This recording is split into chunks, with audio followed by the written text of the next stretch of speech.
Welcome back. It's been a minute since I posted the last video. I'm going to keep this short and sweet because I actually wanted to make this video to show you the cool feature, the adaptive cruise control and how it works and stuff like that. But I'm going to give a little update. Basically, it's been 8 months since I posted my last video, right? 8 months. And that time I just kept driving it. Let me do a little walk around real quick. Basically, yeah, I've had this car for like 2 years. It was my dad's before. He didn't ever really drive it, so I put the majority of miles, I think, on this car since we've owned it collectively as a family. But it's my car. I drive it all the day, every day. But yeah, it's a good car. Starts every time I start it. It has a little issues. Like I mentioned, the check engine light is on for O2 sensor. I really was trying to tackle this last year, and what ended up happening is the shop that I used to work at, I had them do it. They ended up screwing it up, dropped out the engine. They put a bong on one of the O2 sensors on the header, which now leaves that unremovable. You can't take it out now. And the other one they didn't touch. So it could be O2 sensors, it could be something else, but with that code it also sparks a random misfire, which it misfires sometimes, but it still runs fine. It's not like popping or anything like that. It just sometimes when I let off the gas it stutters a little bit. But I've been driving it like this for the last 8 months. It drives fine. I'll probably eventually get that addressed, but now to really get that fully addressed, and you probably can see it if I lift up the hood. It's gonna be over here.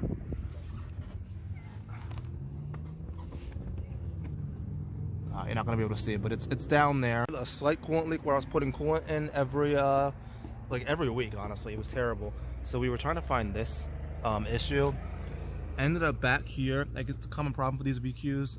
That hose that has this new clamp on it and bleeder valve, that hose was split and it was leaking, and it was split to the point where it could have went at any moment. I hit a big bump or something, and all my coolant would have lost out. I would have had to get it towed back home. So luckily we caught that at a good point. I ran out to AutoZone and grabbed it, and we're good now, or I'm good now.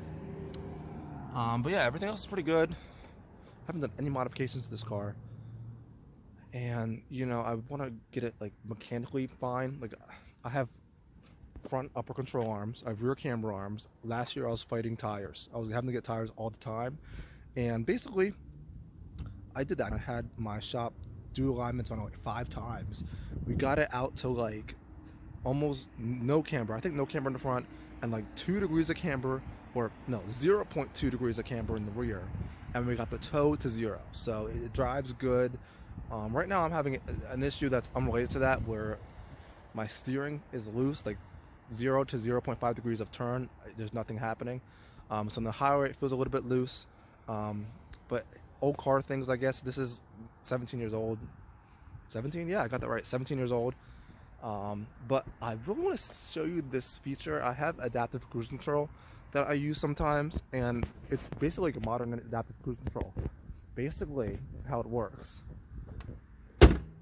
is this front sensor senses the car in front of me, and time to time I have to clean this off, because if it gets too dirty, it throws 3 different lights on my dash. It's the VDC light, the ABS light, and some other light. And every time it happens, I know it's because it gets clogged up, gets dust caked on it. Every time I wipe it off, turn the car off, turn it back on, it goes away, and then I'm able to use cruise control again.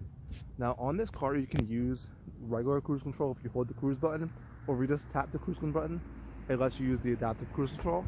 So I'm going to show you it on this road over here. It's kind of like a little highway with stop and go traffic, so I want to show you that and how it works. I think it's a cool feature. I haven't really seen any views on it ever. I made a video on my Instagram, but nothing on YouTube, so I kind of want to show this feature. It's pretty cool, pretty like innovative.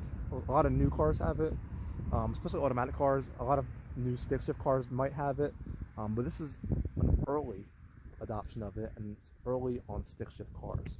So I'm merging the highway now. I'm in 6th gear, and I'm going to show you how this works. So basically right down here I have this cruise button, and if I hit on this on button, it comes up in the dashboard, and then right down here I can select the speed, and then this is the distance marker.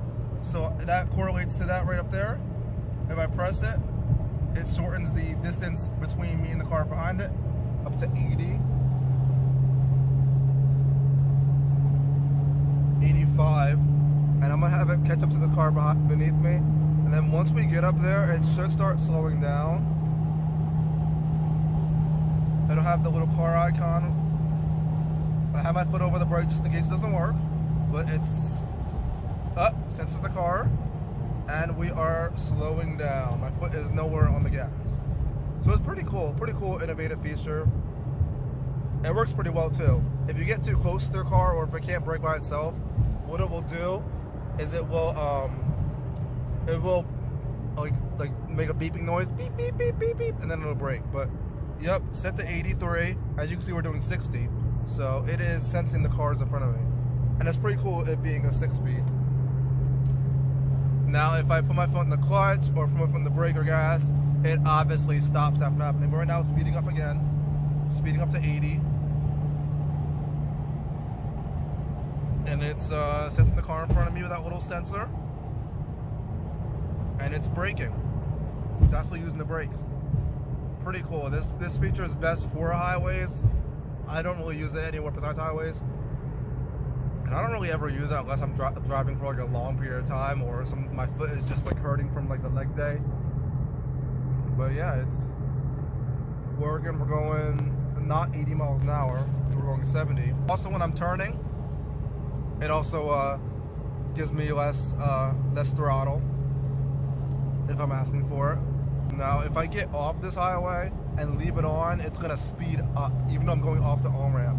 So this is when I just apply the brakes, because I'm not trying to have myself be killed. I don't trust it that much. It's an older system.